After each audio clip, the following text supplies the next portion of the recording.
आज की वीडियो में मैं आपको निर्जला एकादशी की व्रत कथा सुनाऊंगी। राधे राधे एवरीवन। निर्जला एकादशी की व्रत कथा सुनने के लिए हम 1 लोटा जल लेंगे। अपने सीधे हाथ में थोड़े से तिल और फूल लेकर हम निर्जला एकादशी की व्रत कथा शुरू करेंगे। तो चलिए व्रत कथा सुनाती हूँ। 88,000 ऋषि मुनि बड़ी तन्मयता से एकादशियों की पाप नाशक और रोचक कथाएं सुनकर आनंद विभोर हो रहे थे।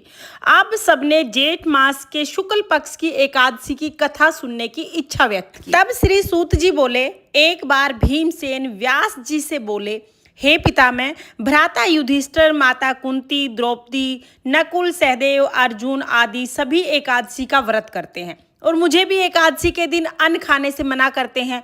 मैं उनसे कहता हूँ कि भाई, मैं भक्ति पूर्वक भगवान की पूजा कर सकता हूँ और दान दे सकता हूँ, परंतु मैं भूखा नहीं रह सकता। इस पर व्यास जी बोले, हे भीमसेन, वे सही कहते हैं। शास्त्रों में वर्णन है कि एकादशी को अन्न नहीं खाना चाहिए। यदि तुम नरक को बुरा और स्वर्ग को अच्छा समझते हो तो प्रत्येक मास की दोनों एकादशियों को अन्न नहीं खाया करो। इस पर भीमसेन बोले, हे पितामह, आपसे प्रथम कह चुका हूं कि मैं एक दिन भी, एक समय भी भोजन किए बगैर नहीं रह सकता हूं। फिर मेरे लिए पूरा दिन उपवास करना तो बहुत कठिन है। मेरे पेट में अग्नि का वास है जो अधिक अन्न खाने पर ही शांत होती है। यदि मैं प्रयत्न करूं तो वर्ष में एक एकादशी का व्रत अवश्य कर सकता हूं। अतः आप मुझे कोई ऐसा व्रत बताइए जिसके करने से मुझे स्वर्ग की प्राप्ति हो सके। श्री व्यास जी बोले, हे वायुपुत्र, बड़े बड़े ऋषि और महर्षियों ने बहुत से शास्त्र आदि बनाए हैं। यदि कलयुग में मनुष्य उन सब का आचरण करे तो अवश्य ही मुक्ति को प्राप्त होता है। उनमें धन बहुत खर्च होता है। उनमें से जो पुराणों का सार है वह यह है कि मनुष्य को दोनों पक्षों की एकादशियों का व्रत करना चाहिए। इससे उन्हें स्वर्ग की प्राप्ति होती है। श्री व्यास जी बोले, हे भीमसेन, कृष्ण और मिथुन संक्रांति के मध्य में जेठ मास के शुक्ल पक्ष की एकादशी होती है जिसका निर्जला व्रत किया जाता है। इस एकादशी को निर्जला एकादशी के नाम से ही जाना जाता है। यदि स्नान और आचमन करते समय मुख में जल चला जाए तो उसका दोष नहीं माना जाता, लेकिन आचमन में 2 मासे जल से ज्यादा नहीं जाना चाहिए। इस आचमन से शरीर की शुद्धि हो जाती है। आचमन में 2 मासे से अधिक मद्यपान के समान होता है। इस दिन भोजन नहीं करना चाहिए। भोजन करने से व्रत नष्ट हो जाता है। यदि सूर्योदय से सूर्य अस्त तक मनुष्य जलपान न करे तो उसे 12 एकादशियों के फल के समान फल प्राप्त होता है। द्वादशी के दिन सूर्योदय से पहले ही उठना चाहिए। उसके पश्चात भूखे ब्राह्मणों को भोजन कराना चाहिए। तत्पश्चात स्वयं भोजन करना चाहिए। हे भीमसेन, स्वयं भगवान ने मुझसे कहा था कि इस एकादशी का पुण्य समस्त तीर्थों और दान के बराबर होता है। एक दिन निर्जला रहने से मनुष्य पापों से मुक्त हो जाता है। जो मनुष्य निर्जला एकादशी का व्रत करते हैं उनको मृत्यु के समय भयानक यमदूत नहीं दिखाई देते, बल्कि विष्णु भगवान के दूत स्वर्ग लेकर जाते हैं और पुष्पक विमान में बिठाकर स्वर्ग की यात्रा कराते हैं। संसार में सबसे श्रेष्ठ निर्जला एकादशी का ही व्रत माना गया है। अतः यत्न पूर्वक इस एकादशी का निर्जल व्रत करना चाहिए। इस दिन ओम नमो भगवते वासुदेवाय नमः का मंत्र जाप करना चाहिए। इस दिन गोदान करना चाहिए। इस एकादशी को भीमसेनी या पांडु एकादशी भी कहते हैं। निर्जल व्रत करने से पहले भगवान की पूजा अर्चना करनी चाहिए और उनसे विनय पूर्वक विनती करनी चाहिए, हे भगवान, आज मैं निर्जल व्रत कर रहा हूँ या कर रही हूँ, इसके दूसरे दिन भोजन करूँगा।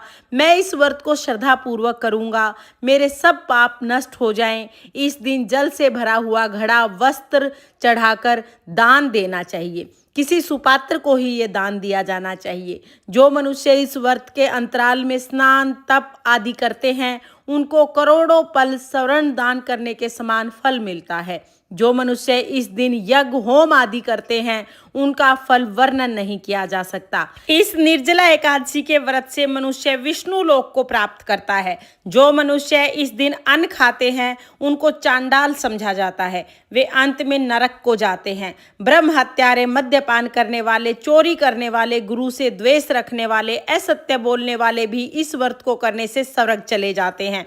हे कुंती पुत्र, जो मनुष्य या स्त्री इस व्रत को श्रद्धा पूर्वक करते हैं उनके निम्नलिखित कर्तव्य हैं।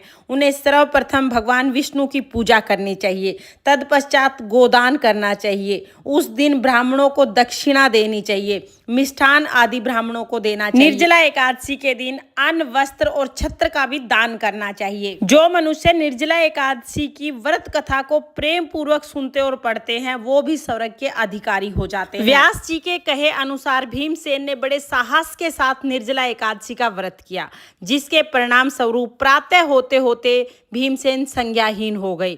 तब पांडवों ने गंगा जल, तुलसी, चरणामृत का प्रसाद देकर उनकी मूर्छा को दूर किया। भीमसेन ने बहुत यत्न पूर्वक निर्जला एकादशी का निर्जल व्रत किया, तभी से भीमसेन पाप मुक्त हो गए।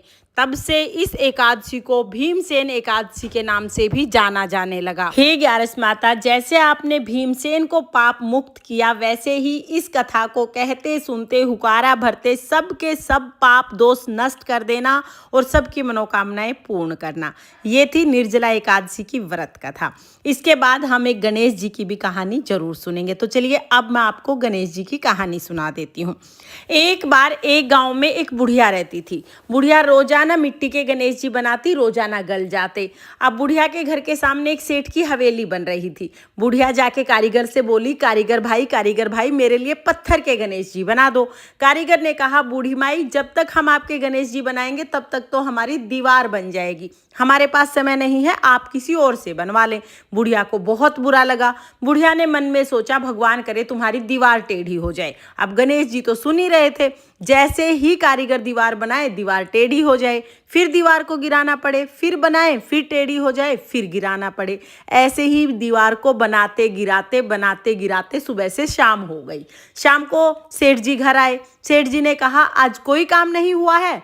तो कारीगर ने कहा, सेठ जी काम तो बहुत कर रहे हैं, लेकिन जब भी दीवार बनाते हैं दीवार टेढ़ी हो जाती है। दीवार को गिरा के दोबारा बनाते हैं तो दोबारा फिर टेढ़ी हो जाती है। उसके बाद कारीगर ने बुढ़िया के आने की सारी बात सेठ जी को बताई। सेठ जी ने कहा, मुझे बुढ़िया के पास लेके चलो। कारीगर सेठ जी को बुढ़िया के पास लेके गए। सेठ जी ने हाथ जोड़ के बुढ़िया से कहा, हे बूढ़ी माई, हम आपके पत्थर के नहीं सोने के गणेश जी बनवा देंगे, आप हमारी दीवार सीधी करा दो। अब गणेश जी तो सारी बात सुन ही रहे थे। जैसे ही सेठ जी ने ये बात कही, वैसे ही सेठ जी की दीवार सीधी हो गई। सेठ जी ने भी बूढ़ी माई के लिए सोने के गणेश जी बनवा के दिए।